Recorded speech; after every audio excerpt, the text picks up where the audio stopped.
আজকে সকাল থেকে চিন্তা করছি কি রান্না করা যায়।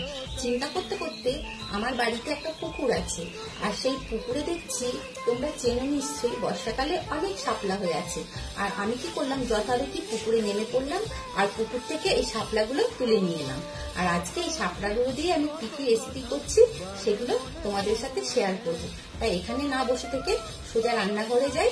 চলো আমি আজকে কি কি রেসিপি করছি সেগুলো তোমাদের সাথে শেয়ার করি, তোমরা দেখতে থাকো।